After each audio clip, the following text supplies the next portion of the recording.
Hey guys, so this is going to be my first time doing post-recording voiceover narration. If you weren't there for it, I actually did record the Graveyard Keeper that I'm showing today on my Twitch stream. So what you're seeing is footage from that.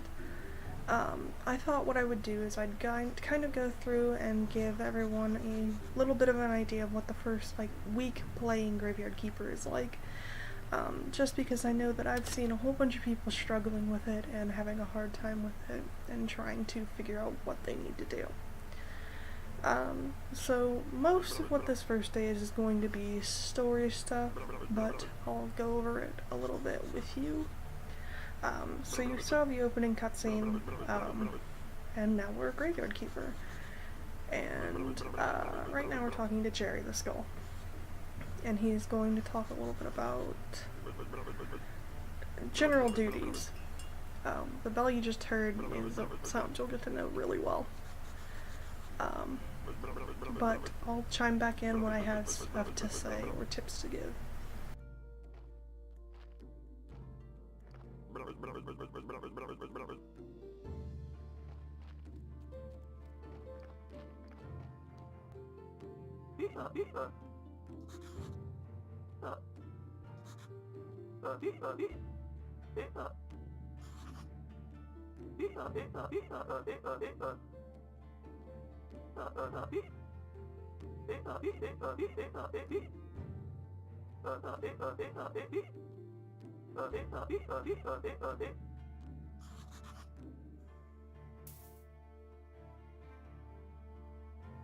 So the donkey dropped off a body, and as Jerry's about to explain here, you bring the bodies to the morgue, and then they wind up becoming your main source of profit. At least later on they do. For right now, what they're really good for is, in the morgue you cut out the flesh and you can use it for either food, or you can use it to eventually sell to Hordrick, who you haven't met yet. You'll see him later this episode. But it is something that'll help you maintain your energy resources and your money. Both of those things are going to be really important in this game. Now, this game really doesn't hold your hand very much. It's going to throw a lot at you, and it's going to expect you to remember it. In a sense, it kind of reminds me of a game like, might not be the best example to give because I know not a lot of people are familiar with it, but Shepherd's Crossing. You kind of have to set your own goals and figure out how to get there on your own. It's a lot of inventory management and a lot of energy resource management, but it is actually a lot more fun than it sounds, especially if it's something you're capable of doing. Now, you're going to get a lot of stuff thrown at you all at once in the very beginning of the game, but your main duties are the upkeep of your graveyard, and then building.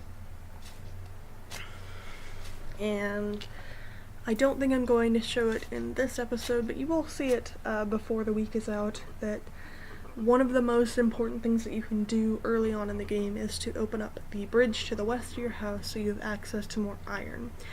Because in the beginning of the game, the iron resources you have are very limited.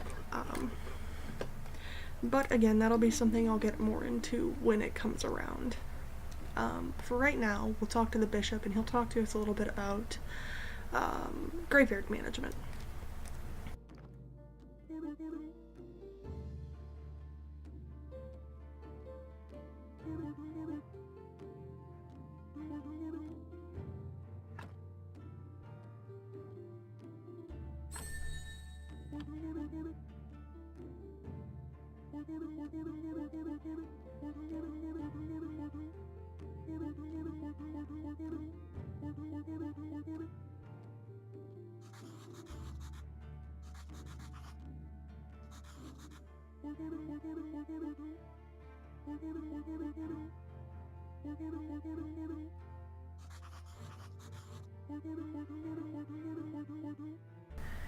So as I just mentioned, you'll get burial certificates for the bodies you bury, and this is going to be mostly what makes you money, at least to begin with in the game, because you haven't opened up a lot of other options for things to sell or do. And as you'll see here in a minute, the bishop actually gives you a little bit of supplies to start fixing up your graveyard. Your goal being to get your graveyard into the positive rating.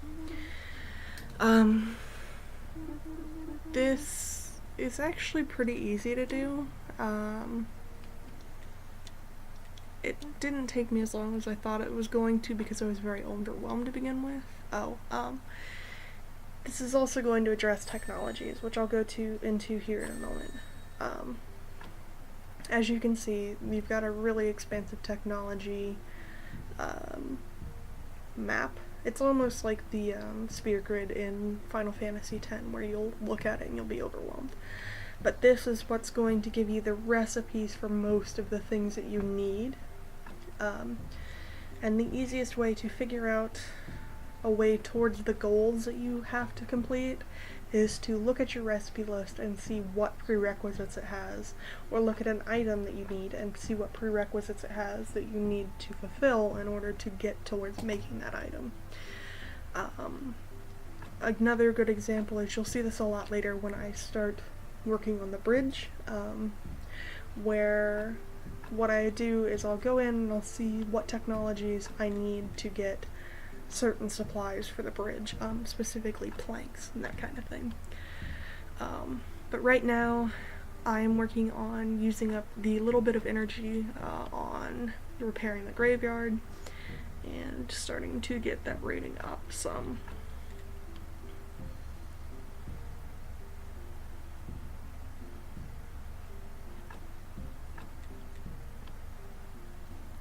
Now you'll notice that our energy bar has already been consumed a lot just by working a little bit in the graveyard.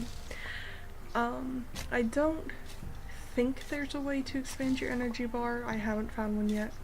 A lot of it is going to be about item management. Eventually you'll start making items and it'll get easier to make items that replenish your energy more so you can do more. For right now, you will see a little bit of that later on in the week. For right now, though, you're very limited. So it's very important that you think wisely about how you want to spend your energy resources.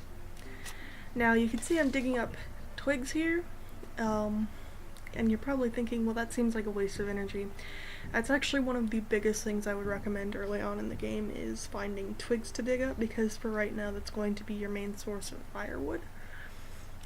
Until you unlock the actual firewood technology, and it will become a lot more helpful in the next couple of days in my specific playthrough. Again, you don't have to go a this route. There are ways you can play the game that doesn't require you opening that bridge. It just makes, in my opinion, it makes the game a lot easier to begin with. So I'll chime back in when I have more to say.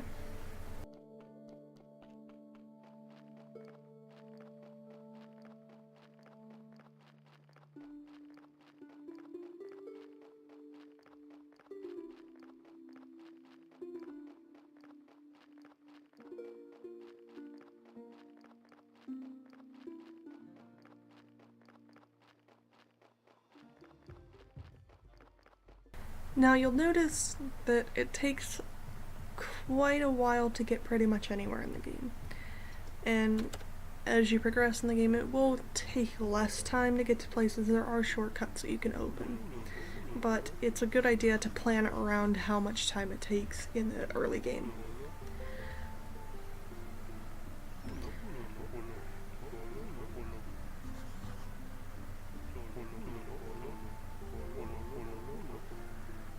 So this is Horadric, and the thing I want to point out here is that you'll notice that he says a lot of things that are marked in orange. Obviously they have some significance, but a lot of what people will tell you is that is marked in orange will be either pertaining to a quest of some kind, or it will be pertaining to a certain item they need. And this will be a lot of what gives you your cues for what you need to be looking for in your technology trees, as well as your other NPCs you need to talk to and find, and that kind of thing.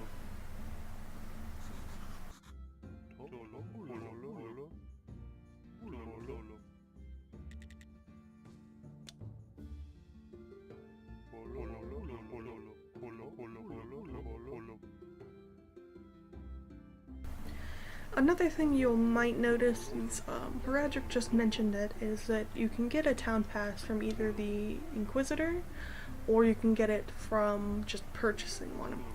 In a lot of different quests in this game, there are split paths like that, where you can choose to either, say, buy something, or you can befriend an NPC. And I will say, generally, it involves a lot less technology to buy something, but it's worthwhile to take the technological routes, because in most cases you're going to have to get the technology sooner or later anyway.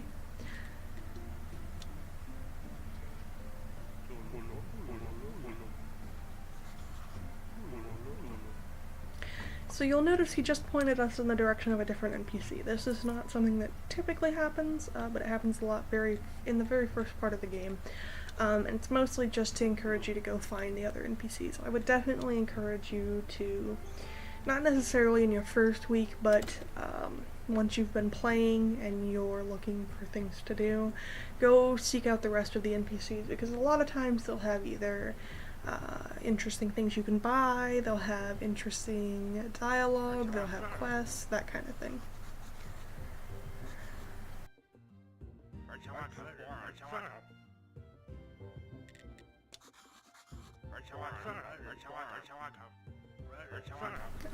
I also love his voice. I can't pronounce his name. I think it's Kresvold, but I love his voice a lot. And he'll be the one who explains the battle to you. But we're winding up right about on the end of our first day.